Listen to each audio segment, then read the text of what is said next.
திரும்பி வா இஸ்ரவேலே, நீ திரும்புகிறதற்கு மனதாயிருந்தால் என்னிடத்தில் திரும்பு என்று கர்த்தர் சொல்லுகிறார். நீ உன் அருவருப்புகளை என் பார்வையினின்று அகற்றிவிட்டால் நீ இனி அலைந்து திரிவதில்லை. எரேமியா 4:1. வழி தவறி போவது தவறான காரியம்தான்.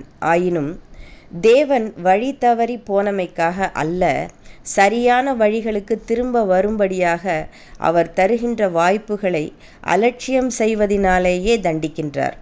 யோனா தேவன் விதித்த வழியை விட்டு விலகி போனான். ஆயினும் அதற்காக அவனை அவர் தண்டிக்கவில்லை. தன்னுடைய தவறான பாதையை விட்டு விலகி வருவதற்கு அவர் திரும்ப திரும்ப பல வாய்ப்புகளை தந்தார். வாழ்க்கையிலே ஏதோ ஒரு மனநிலை அல்லது சூழ்நிலை ஒருவரை வழி விலகி போக தூண்டலாம். ஆனால் அது தவறான பாதை என்றும் தேவனை கனப்படுத்த இயலாத பாதை என்றும் அறிந்து கொள்ள பல வாய்ப்புகள் தரப்படுகின்றன. அந்த வாய்ப்புகளை பயன்படுத்தாமல் அந்த வழிகளை சரிதான் என்று சாதிப்பது, அந்த வழிகளை விட்டு விலகி வர மனதை சாய்க்காமல் போவதுமே தேவ கோபத்திற்கு வழிவகுக்கிறது. சிம்சோன் தவறான பாதைகளை தெரிந்து கொள்ளும் மனப்போக்கை விட்டு கடைசி வரை விலகவில்லை. தன்னை சரி செய்ய கிடைத்த எந்த தருணத்தையும் தகுந்த விதமாக பயன்படுத்தவில்லை. எனவே வேதனையான முடிவுகளை கண்டான். தம்மை விட்டும் தம்முடைய வழிகளை விட்டும் விலகி சென்ற எவருக்கும் தேவன் தம்முடைய அன்பினால் திரும்பி வா திரும்பி வா என்று அழைப்பு கொடுத்து கொண்டே இருக்கிறார்.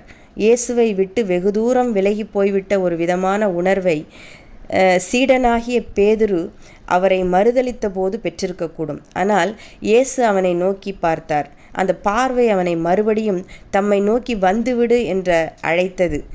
அவன் வந்து சேர்ந்தான். ஆம், திரும்பி வர இயலாதபடி இன்னும் தவறான வழிகளில் தூரமாய் போய்க் கொண்டிராமல் ஒரு கணம் நின்று திரும்பி வந்துவிடு என்ற தேவ அன்பின் குரலுக்கு செவி சாய்க்க வேண்டும்.